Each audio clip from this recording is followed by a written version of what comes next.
हरे कृष्ण जय द्वारकाधीश। श्रीमद् भगवद गीता अध्याय 15 पुरुषोत्तम योग श्लोक नंबर 13 થી 18 પુનરાવર્તન કરીશું। ગામાવિશ્ય ચ ભૂતાની ધારયામ્યહમોજસા પુષ્ણામિ ચૌષધિઃ સર્વાઃ સોમો ભૂત્વા રસાત્મક। ઓકે,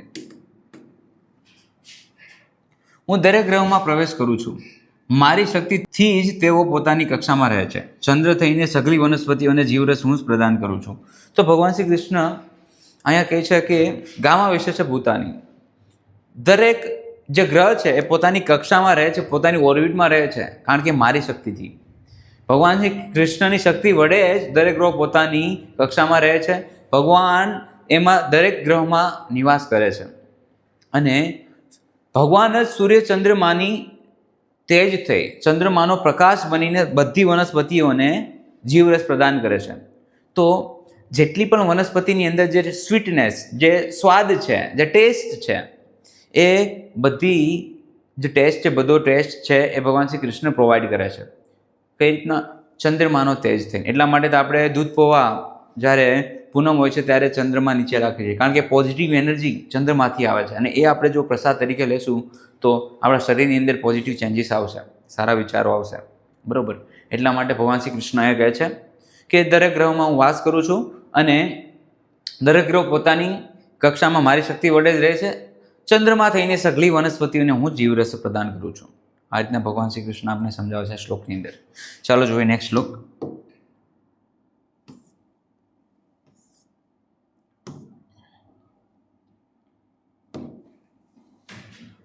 શ્લોક નંબર 14। અહમ વૈશ્વાનરો ભૂત્વા પ્રાણીનામ દેહમાશ્રિત પ્રાણાપાન સમાયુક્ત પચામ્યનમ ચતુર્વિધમ। હું જીવ માત્રમાં શરીરમાં જઠરાગ્નિ છું અને હું શ્વાસ પ્રશ્વાસમાં રહીને 4 પ્રકારના અન્નનું પાચન કરું છું।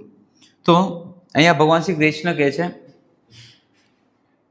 પહેલા યુનિવર્સ, ઓકે, દરેક બધા આખું યુનિવર્સ છે, આખું બ્રહ્માંડ છે, ભગવાન કહે છે મારા દ્વારા સંચાલિત થાય છે, કારણ કે સૂર્ય ચંદ્રમાનો તેજ છે। ભગવાન શ્રી કૃષ્ણ કહે પૃથ્વી ઉપર પણ જે સૂર્ય ચંદ્રમાનો તેજ છે એ મારા દ્વારા આવે છે અને વનસ્પતિઓના જીવરસ પણ હું પ્રદાન કરું છું। હવે ભગવાન ઇન્ડિવિડ્યુઅલ લેવલ પર હરેક પર્સનની અંદર કઈ રીતના ભગવાન છે એ હરતા કરતા છે સમજાવે છે। તો વનસ્પતિઓ તો ભગવાન થકી જ છે। હવે વનસ્પતિનું જે પાચન થાય છે, આપણે જે ખોરાક લઈએ છીએ એનું પાચન થાય છે, ભગવાન શ્રી કૃષ્ણ કહે છે મારા દ્વારા થાય છે। આપણે કંઈ પણ કરી શકતા નથી, પાચન પણ આપણી રીતના નથી થતું। ભગવાન શ્રી કૃષ્ણ જઠરાગ્નિ થઈને આ હરેક પ્રકારના જે અન્ન છે, 4 પ્રકારના અન્ન છે એનું પાચન ભગવાન શ્રી કૃષ્ણ કરે છે। વૈશ્વાનર, વૈશ્વાનર મતલબ જઠરાગ્નિ, જઠરાગ્નિ થઈને ભગવાન શ્રી કૃષ્ણ જ 4 પ્રકારના અન્નનું જે પોષણ કરે છે, એનું પાચન કરે છે।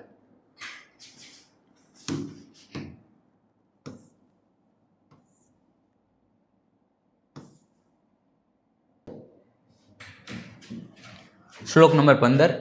સર્વસ્ય ચાહમ હૃદિ સન્નિવિષ્ટો મતઃ સ્મૃતિર્જ્ઞાનમપોહનમ ચ વેદેષુ સર્વૈરહમેવ વેદ્યો વેદાંત કૃત્વેદ વિદેવ ચાહમ। હું દરેક જીવના હૃદયમાં રહેલો છું અને મારાથી સ્મૃતિ જ્ઞાન તથા વિસ્મૃતિ આવે છે। સર્વ વેદો દ્વારા જાણવા યોગ્ય હું જ છું। નિસંદેહ હું જ વેદાંતનો સંકલન કરતા છું। સર્વે વેદોના જ્ઞાતા પણ હું જ છું। તો ભગવાન શ્રી કૃષ્ણ કહે સર્વોચ્ચ ચામ હૃદિ સન્નિવિષ્ટો, હૃદિ સન્નિવિષ્ટો, દરેક જીવ છે એના હૃદયમાં સ્થિતમાન છું। ઓકે, વેદોના સંકલન કરતા પણ હું છું, બરાબર। વેદો મારા દ્વારા લખાયેલ છે, કમ્પાઇલર છે। સ્મૃતિ અને વિસ્મૃતિ, ઓકે, જ્ઞાન, સ્મૃતિ અને વિસ્મૃતિ, જે નોલેજ છે એ સ્મૃતિ મતલબ યાદ રહેવું અને ભૂલી જવું, આ બધી વસ્તુ મારા થકી જ થાય છે, એવું ભગવાન શ્રી કૃષ્ણ એ કહે છે। વેદોનો જ્ઞાતા, વેદોનું સંકલન કરતા અને વેદોનું અધ્યયન કરતા પણ હું છું, એને સમજનાર પણ હું છું, વેદોને સમજાવનાર પણ હું છું અને વેદો દ્વારા જાણવા યોગ્ય પણ હું જ છું। વેદો અગર કોઈ ભગવાન શ્રી કૃષ્ણને જાણી જાય મતલબ એને બધા વેદો જાણી દીધા છે। તો અહીંયા ભગવાન શ્રી કૃષ્ણ આપણે વેદોનો સાર બતાવે છે કે સર્વે વેદો દ્વારા જાણવા યોગ્ય છું હું, ભગવાન શ્રી કૃષ્ણ।